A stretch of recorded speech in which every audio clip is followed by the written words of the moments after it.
The weight of the silver tray was a familiar anchor in her hand, a stark contrast to the dizzying opulence of the Thorn Industries gala. Juna Sullivan moved through the crowd with a practiced invisibility, her simple black staff uniform a blot of shadow against a sea of jewel-toned silk and tailored tuxedos. Behind the simple velvet mask all staff were required to wear, her eyes a deep shade of hazel, were not watching for empty champagne flutes, but were instead cataloging the room. The guests, the subtle interplay of power. She wasn't really staff, she was a ghost, an observer. Her real name was Alara Vance, and she was there to study the ethical vacuum that was Silas Thorn, the host of this grotesque party and the head of a tech empire that played fast and loose. With privacy laws, a headache was beginning to pulse at her temples. A direct result of the overwhelming noise and the relentless glare of 1,000 crystal shards, reflecting light from a chandelier the size of a small car. She needed air, a moment of quiet to reset her buzzing thoughts. Slipping through a set of French doors partially concealed by a heavy drape, she found herself on a wide, empty balcony overlooking the city. The cacophony of the gala faded too, a dull hum replaced by the distant, soothing whisper of traffic far below. She leaned against the cold stone railing, closed her eyes and breathed, hiding from the vultures too. The voice, a low baritone, that vibrated through the quiet night startled her. She turned to find a man leaning in the shadows against the balcony wall, half hidden from the light spilling from the ballroom. He wasn't in a tuxedo like the other men, but in an impeccably cut dark charcoal suit that screamed of money without. Trying his own mask, a simple black affair, did little to conceal a strong jaw and a mouth set in a grim line. He held a glass of amber liquid, untouched. "Something like that," Alara replied, her voice softer than she intended. "It's a lot in there." "It's a circus," he agreed, pushing off from the wall. He didn't approach her, just moved. Slightly more into the light, full of performers who've forgotten their wearing costumes even without the masks. His observation was so sharp, so perfectly aligned with her own thoughts, that it disarmed her. "You sound like you'd rather be anywhere else." "I would," he said, and the raw honesty in it was palpable. "But some cages are gilded, attendances mandatory." Finally took a sip of his drink. "What's your excuse?" "You don't strike me as the typical party staff." Her heart gave a nervous flutter. Had she been made? What does typical party staff strike you as? A faint, almost imperceptible smile touched his lips. "Not nearly so observant. You've been studying the room all night like you're preparing for a thesis defense." So he'd been watching her. The realization sent a thrill of alarm, and something else, down her spine. "Maybe I am," she deflected. "A thesis on the decay of modern social rituals?" He let out a short, genuine laugh. "I'd read it." He gestured with his glass toward the city. "It's easier out here. The pretense falls away. Just people. No titles." For the next hour, they talked. Truly talked. Standing on that balcony, two masked strangers, they dismantled the world. He spoke of the soul-crushing weight of expectation, of a life laid out like a spreadsheet, all profit margins and lost potential.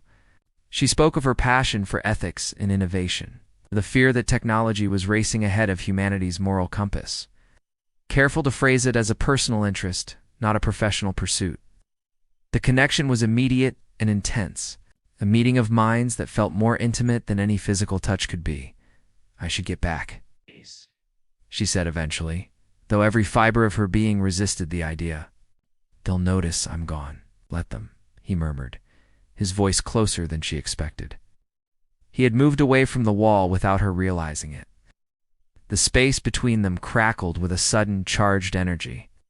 The air grew thick and the sounds of the city below vanished. All she could see was the intensity in his gray eyes, visible even through the mask. "Stay, just a little longer." When his fingers brushed against hers where they rested on the railing, a jolt of pure electricity shot up her arm. Oh.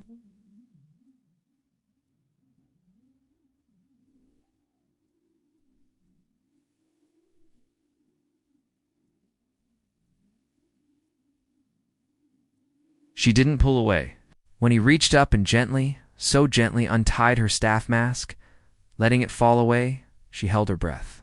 He cupped her cheek, his thumb stroking her skin, and the world narrowed to that single point of contact. "Come upstairs with me," he whispered, his breath warm against her lips. It was madness. It was a breach of every protocol, a risk too. Her entire purpose for being here. But the man behind the mask had somehow seen the woman behind hers. She was desperately tired of being a ghost. "Yes," she breathed. The ride in the private elevator to the penthouse suite was silent. Tense with a wanting so profound, it stole the air from the room. His suite was not a hotel room, it was a domain, a sprawling space of minimalist furniture and floor-to-ceiling glass, offering a king's view of the glittering metropolis. But neither of them saw it. The moment the door clicked shut, he turned, her to face him, his hands framing her face. The kiss was not gentle. It was a claiming, a release of all the frustration and loneliness they had confessed on the balcony. It was heat and desperation and a shocking, profound sense of coming home. She met him with equal fervor, her fingers tangling in his dark hair, pulling him closer. What followed was a blur of sensation. The feel of his expensive suit jacket hitting the floor, the cool silk of his sheets against her back, the overwhelming scent of him sandalwood and clean night air. He was surprisingly tender, his touch exploratory and reverent, as if he were memorizing her. When he discovered her innocence, he stilled, his body tense above hers. "Juna," he whispered, a question and an apology in one. "Don't stop," she pleaded, looking up into his stormy eyes, seeing not a billionaire heir, but the man from the balcony. "I want this. I want you." He was painstakingly careful after that, his every touch designed to worship, to cherish. For Alara, giving herself to him felt less like a loss and more like a discovery. It was a confluence of aching vulnerability and breathtaking power. She was not a researcher in that moment, and he was not a titan of industry. They were just a man and a woman, finding solace in a shocking, deep connection in each other's arms. Afterward, they lay tangled together, her head on his chest, listening to the frantic beat of his heart slowly return to normal. His fingers traced idle patterns on her bare shoulder.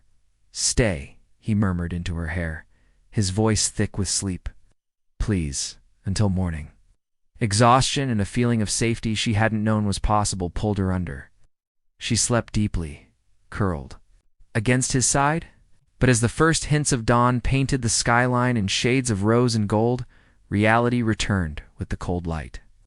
She was Alara Vance, an ethics researcher who had just slept with Kalin Thorne, the son of the very man she was investigating, the son who was the co-architect of the technology she was there to critique. Panic, cold and sharp, seized her. She slipped from the bed, her movements silent and frantic. She gathered her discarded uniform, her fingers trembling as she fastened the buttons. She couldn't find her staff mask. It was lost, probably somewhere near the balcony railing. Didn't matter, she had to go. As she reached for the door handle, his voice sleep-roughened, stopped her. "Juna." She shrugged back. He was propped on one elbow, the sheet pooled at his waist, his hair delightfully messy. He looked younger, softer. The sight of him like that cracked something open inside her chest. "Thank you," she said, her voice barely a whisper. "For last night." "Wait," he said, sitting up fully. "Let me call my driver." "Have breakfast." "I can't." The words tasted like ash. Oh, this was perfect, but it was just one night. Before he could say another word, she was gone, the door clicking shut behind her, leaving behind only the faint floral scent of her perfume on his pillows. Kalin stared at the closed door for a long time, then looked at the empty space beside him in the vast bed. Under the crushing weight of his impending day, a new, more urgent mission took root. He had to find her. The sterile white stick felt like a branding iron in her palm. 2 lines. 2 stark, pink, undeniable lines. Alara Vance, not Juna Sullivan, not the phantom staffer. Just Alara sat on the cold tiles of her bathroom floor, her back against the clawfoot tub, and stared at the evidence of her catastrophic miscalculation. No. The word was a puff of air, a useless protest against the immutable laws of biology. No, no, no. It had been 6 weeks. 6 weeks of trying to bury. The memory of that night under a mountain of work, of telling herself it was a beautiful, singular anomaly that had no bearing on her real life. 6 weeks of ignoring the creeping fatigue and the strange metallic taste in her mouth. But this morning, the wave of nausea that had sent her stumbling to this very spot had been too violent to ignore. A soft knock on the door made her jump. Elle, you've been in there forever. Are you okay? You've been green for days. Her roommate Sloane sounded worried. Fine. Lyra's voice was too high, too tight. She scrambled to her feet, flushing the toilet for effect and shoving the damning plastic stick into the pocket of her robe. Just something I ate, I think. She opened the door to find Sloane leaning against the doorframe, her arms crossed. Her sharp eyes missed nothing. Was it the leftover tie? 'Cause I told you that lemongrass smelled sketchy. Her gaze dropped to the distinct rectangular bulge in Ilara's pocket. Or is it something else? Ilara deflated, all the fight gone out of her. Wordlessly, she pulled out the test and handed it over. Sloane's eyes widened, her professional demeanor as a medical student snapping into place as she examined it. Oh, honey, she breathed, all traces of humor gone. Are you sure? These can be wrong sometimes? It's the third one, Ilara whispered, sinking onto the closed lid of the toilet. They're all the same. Sloane was silent for a long moment, processing. Okay. First we need to make an appointment with a clinic, confirm it. Then we need to talk options. Have you thought about the father? The father. The words conjured him instantly in the small, steamy room. The feel of his hands, the low rumble of his voice, the impossible intensity in his gray eyes. She knew nothing about him, not his name, not anything real. He was a ghost, a beautiful, devastating phantom from a night that felt like a dream. It doesn't matter, Ilara said, the lie bitter on her tongue. He's not an option. Elle, he has a right to know. Was he? Was it not consensual? Sloane asked, her voice gentle and deadly serious. No, God, no. It was mutual.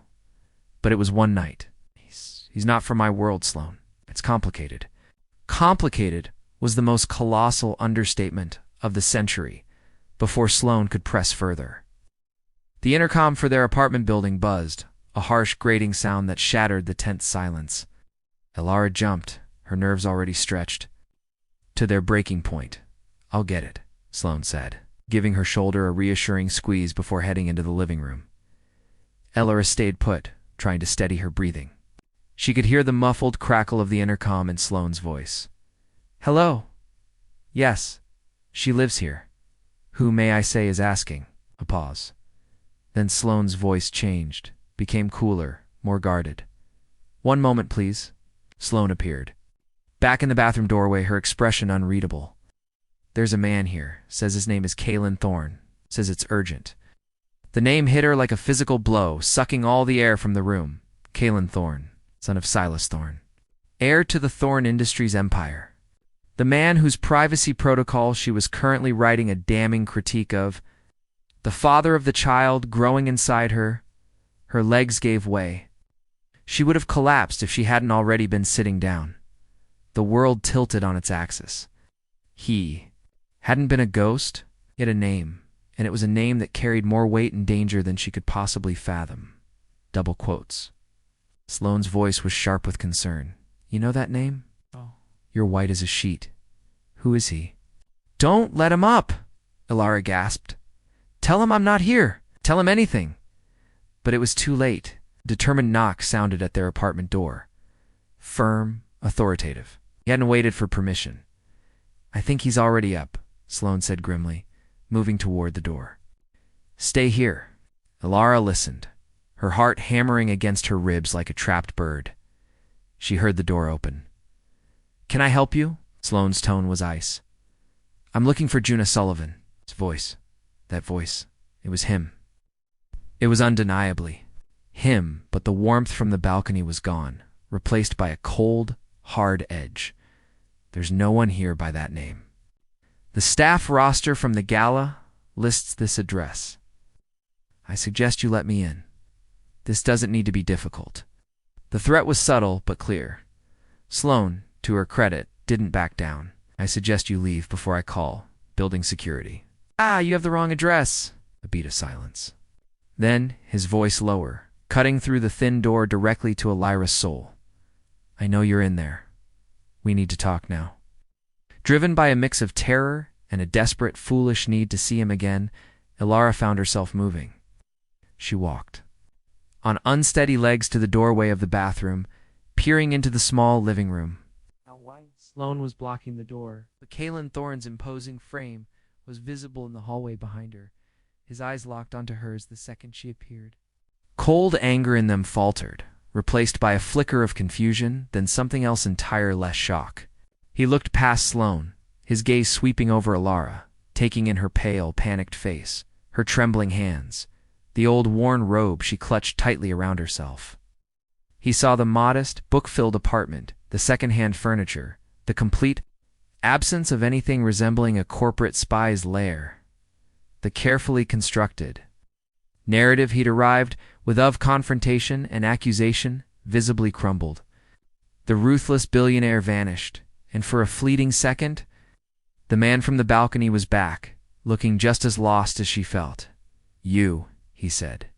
The single word laden with a universe of unspoken questions. Sloane looked between them, her protective stance wavering at the palpable, charged history hanging in the air. Elira? Do you know this man? Elira could only nod, her throat too tight to form words. Sel took a step forward, into her space, into her life. The scent of him, that same sandalwood and night air filled the small apartment, making her dizzy. Una, he asked, his voice softer now, utterly confused. Elira, she corrected, her voice a ragged whisper. My name is Elira Vance. Revelation hung between them. He had found her, but the woman he found was not the woman he'd been looking for. He'd come hunting a phantom and found instead a terrified, vulnerable woman standing in the wreckage of a life that was about to become infinitely more complicated. And he had no idea that the real secret, the one that would bind them together forever, was still hidden in the pocket of her robe.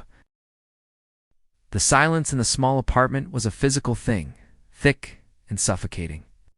Kalin Thorne stood just inside the doorway, a king in a pauper's court, his presence making the bookshelves seem to bow and the worn rug curl at the edges.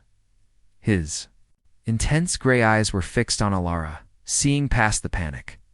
Cataloging the truth of Hertha Scholar's apartment, the simple robe, the profound, unguarded fear, the corporate spy theory had evaporated into nothing. Elira Vance, he repeated. The name, a foreign yet fitting sound on his tongue. The cold edge was gone from his voice, replaced by a dazed curiosity. Who are you? Sloane, ever the fierce guardian, stepped between them. That's enough. I think you need to leave, now. Kalin didn't even look at her. His focus was absolute. Why were you at the gala? Why the disguise? Lyra's mind raced. A frantic animal seeking any escape. She couldn't tell him the truth. She couldn't say, I was there to ethically eviscerate your father's company, and I ended up in your bed instead. The professional and personal humiliation would be complete. It was a mistake, she whispered, the words tasting like ash. A foolish impulse.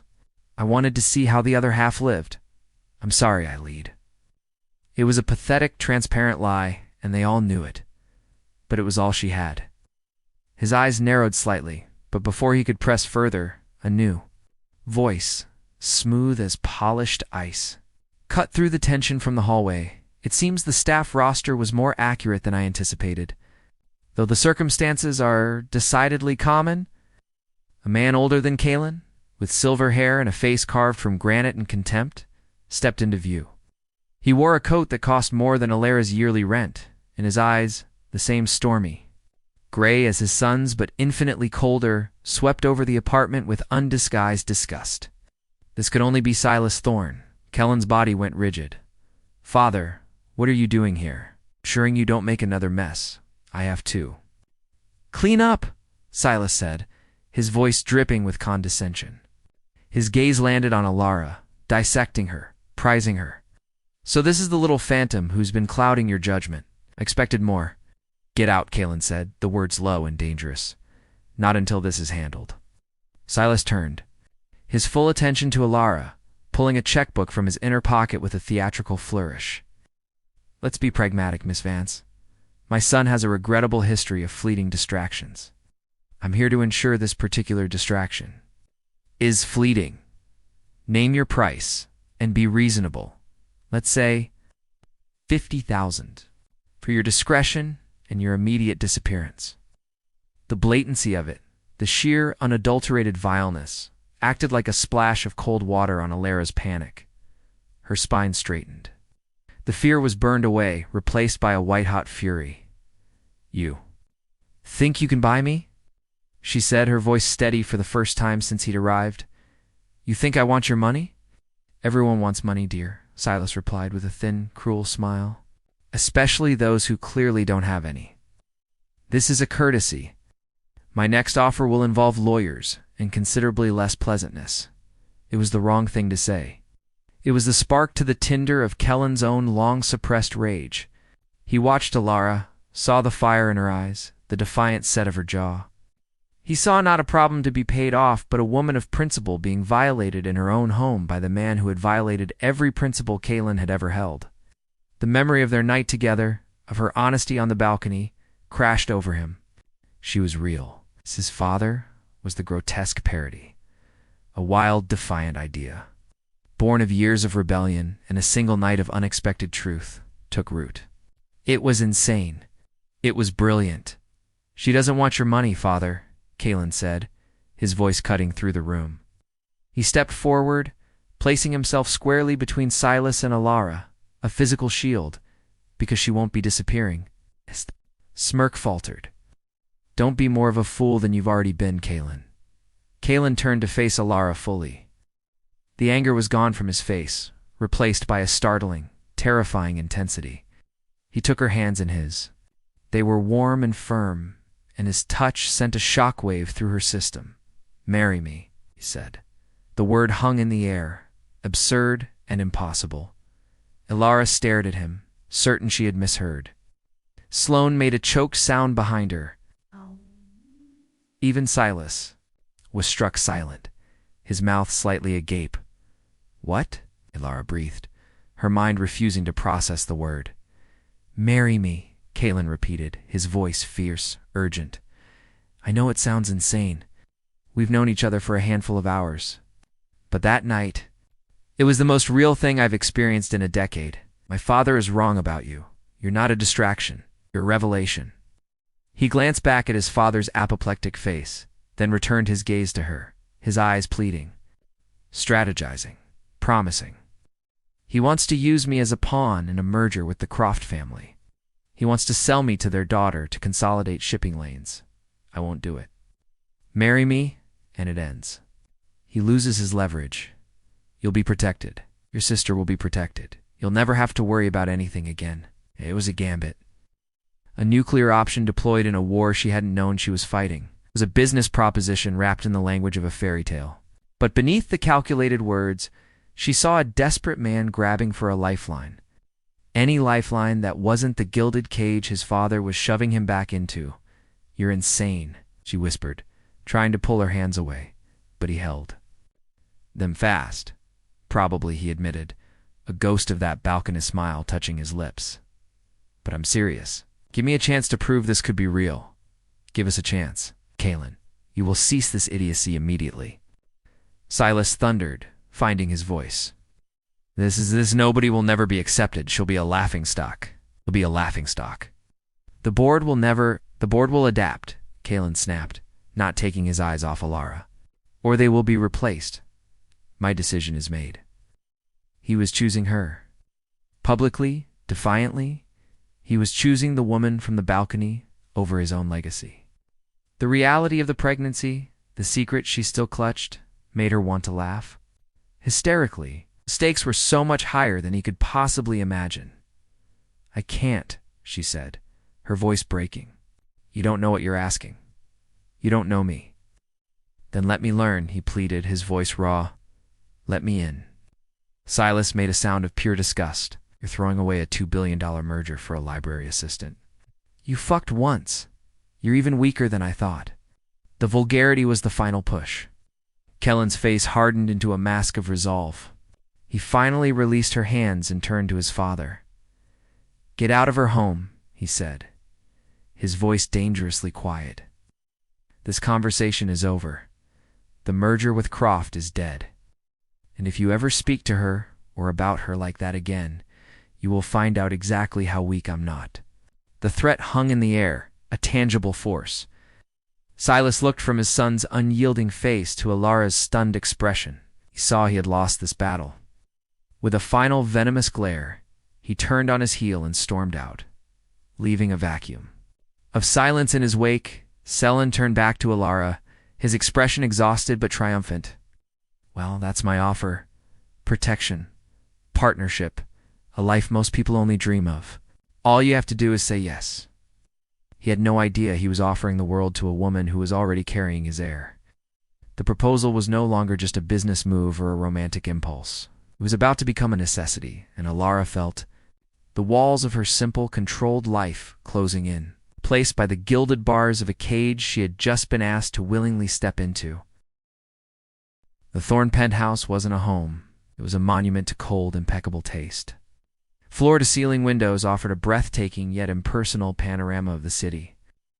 Every surface was polished to a mirror shine, every art piece worth more than Alara's doctorate, and the silence was so profound it felt like a physical pressure. This was her new reality. Moving in had been a surreal clinical process. Kalin's efficient head of security, a sharp-eyed woman named Anya, had overseen it with the tactical precision of a military operation. Alara's few boxes of books and simple clothes looked like pathetic, misplaced orphans in the sprawling walk-in closet. She felt like an exhibit in a museum of someone else's life. Kalin was trying. He was absent for 12 hours a day, fighting the fires his defiant proposal had ignited at Thorn Industries, but when he was home, he was present. He asked about her work, her thesis on AI ethics, listening with a focus that felt both genuine and unnerving. They ate dinners prepared by a private chef at a table long enough to seat 20, their conversation a tentative bridge over a canyon of unspoken truths. The attraction was still there, a live wire humming between them, but it was buried under layers of negotiation and unshared anxiety. He was courting a wife he thought he'd proposed to. She was protecting a secret that would make the proposal a life sentence. The outside world was less subtle. Silas Thorn, though temporarily banished from the penthouse, wielded his influence like a poison. Alara's attempt to accompany Kalin to a charity gallery opening ended in disaster. The society pages the next day were merciless. One photo, caught at an unflattering angle, was captioned, "The reclusive Thorn heir and his mysterious +1. Can anyone tell us who she is or what she's wearing?" The women there, the Charlotte Crofts of the world, had looked through her. With polished, dismissive smiles, their whispers sharp enough to draw blood. She'd retreated to the penthouse, feeling like a specimen under a microscope. The physical sickness of her pregnancy was a constant, exhausting companion, a secret. She hid with morning trips to the bathroom she hoped went unnoticed, and a sudden aversion to foods the chef meticulously prepared. The weight of it, all the isolation, the pretense, the life growing inside her was crushing. The breaking point came on a rainy Thursday. Kalin was at a critical board meeting. Anya had assigned a driver to take Alara to a prenatal appointment. She'd booked under a false name at a clinic across town. It was her one secret rebellion, her one piece of the life that was truly hers. The appointment was a relief. Hearing the swift, strong gallop of the baby's heartbeat for the first time on the Doppler was a moment of pure, unadulterated joy that momentarily eclipsed all the fear. She was floating on that sound as her driver, Leo, navigated the slick streets back toward the Thorn Tower. "Bit of traffic up ahead, Miss Vance," Leo said, his eyes flicking to the rearview mirror. "Accident, looks like." Alara nodded, barely hearing him, her hand resting on her stomach, where the ghost of the heartbeat still echoed. As they slowed to a crawl in a tunnel, a black SUV suddenly swerved, cutting them off and slamming to a halt.